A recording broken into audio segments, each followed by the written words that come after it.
Pete Carroll's position at the time and watch a passing play be called when a running play should have been called to lose the Super Bowl. And so even if you've given the edict, hey, just keep playing the way we've always played, and Shanahan wants to keep being aggressive, whatever, when as long as you run the ball, you are virtually guaranteed of a Super Bowl win. You just got to run the ball twice. Even if you lose a couple yards, the odds are still overwhelmingly huge. You kick a field goal to make it an 11-point game. Game basically over at that point. How can the buck be passed to anyone but Quinn ultimately? You've just gone through the experience. You have to, at that point, get a handle on the situation and say, whoa, let's do the right thing here. So the buck would stop with him anyway, but particularly considering his experience, I'm surprised it didn't, and he got to absorb the blame. Well, I'm not going to sit up there and say that Quinn has no responsibility because the buck stops with him. But I do think a majority of the onus falls on the shoulder of Kyle Shanahan. And I got to give Roddy White credit where credit is due in that regard. And here's why, Max and Schlereth, because even though Roddy White played one season under Kyle Shanahan in Atlanta last year, and then, obviously he was let go or what have you, here's my issue. The fact of the matter is that Dan Quinn has a defensive background, not an offensive background. He deferred to Kyle Shanahan, who was considered the golden boy, as we know, with a plethora of teams looking at him for head coaching opportunities. And ultimately, he ended up landing in San Francisco. As a matter of fact, we knew he was going to San Francisco before the Super Bowl because John Lynch had been signed to a 6-year deal, and that was at the behest of Kyle Shanahan. So we knew where he was going. We knew what kind of contract was waiting for him. We knew what job he was going to land, and we knew he was going to be a head coach. You have that responsibility. You're in the Super Bowl. It's the biggest stage. You're supposed to be the golden boy. Yes, you ultimately have to answer to Quinn. I get that. But when I look at a head coach, how many times have I said this, Schlereth? How many times have I said this, Max? It's about what got you there. Meaning, if you're Quinn, what got you the head coaching job? It was because of what you were as a defensive coordinator. I would put more responsibility on Quinn if he were an offensive coordinator who ultimately got the head coaching job in Atlanta. That wasn't the case.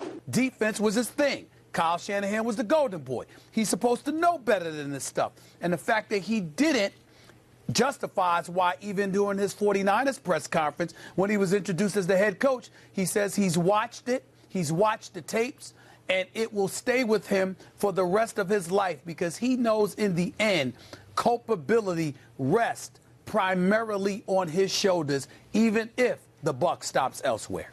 When you're a shooter, you know what you do? You shoot. That's what you do. Until your coach says, listen, man, we're in a situation where we don't want you to shoot. We want you to hold on to the ball. And for me, I look at Dan Quinn and say that the majority of the onus goes on a coaching staff. You're the head coach. You're the CEO of your football team. You're the guy that's in control of what's going on that football field. Kyle Shanahan's going to err on the side of aggressiveness. The sad thing to me is the narrative changes. This has been one of the great play calling seasons in the history of this league. Kyle Shanahan and the creativity, the ability to create, the mesh that he had with his quarterback, and the ability to call plays and absolutely eviscerate defenses all season long was on display, especially the last 8 weeks of the season. And now what we come down to is, Kyle Shanahan screwed up the Super Bowl. And I don't look at it that way. I look at it, your responsibility as a head coach, what gives us the best opportunity to win a football game? And the best opportunity to win a football game is, hey, pump the brakes. We're going to run it 3 times. We're going to kick a field goal. We're on the 22-yard line. And that's going to give us the best opportunity. And I'm telling you, man, I've sat on the sideline or I've been on the football field. We had an offensive line coach by the name of Alex Gibbs.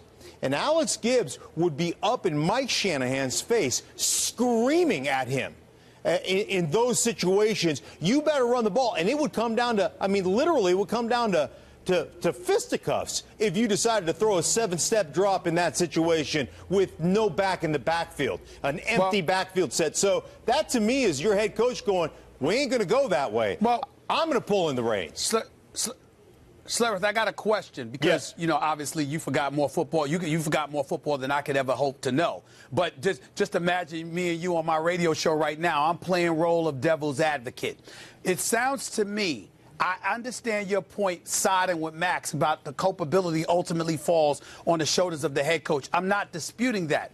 What I'm not doing, however, is going as far as you're going in terms of absolving Kyle Shanahan from his responsibility to exercise his intellect. Right. I know you do what you do, but you do have a 28-3 lead that went to 28-9, 28-12. 28-20. It is Tom Brady on the other side of the ball. At some point in time, even though you're not the head coach, you do have intelligence. You're about to be a head coach. How come it's beyond the pale to look at you and say, excuse me, you're intelligent enough to know that, excuse me, after this catch by Julio Jones, all I need to do is run the damn football twice and kick a field goal from Matt Bryant, who had made 24 of his last 25 field goals between the 35 and the 45-yard line. I don't need a head coach to impose himself, to have the intellect to know as an offensive coordinator who's about to be a head coach a week later that, you know what, we might need to run the football in this particular situation. Why is that too much to ask of Kyle Shanahan to know? Yeah, you know what? You're 100% right. It's not. But when you go down that road, that's when the head coach needs to reel you in and say, listen, what gives us the best opportunity percentage-wise to win this football game? Listen, Dan Quinn isn't the coordinator of the offense, but he's not the coordinator of the defense either. He is the grand poobah of all things football on that sideline. That's why they're paying you, to make that decision. So if your offensive coordinator goes off the rails, you need to stop him. You're on the headsets and say, dude, we ain't going down this road. No, we're on the same page. The buck has to stop with the head coach, particularly given Quinn's experience. But quickly, you think that Shanahan's the target for Roddy White because that Shanahan offense took off for the Falcons as soon as Roddy White was off the team? Well, yeah, Roddy White does not like Kyle Shanahan. That's been apparent. But he makes a good point. Like they lost that Super Bowl. That Super Bowl was lost because of what happened in that second half and some bad decisions. When they got pressure, they folded and they made poor decisions.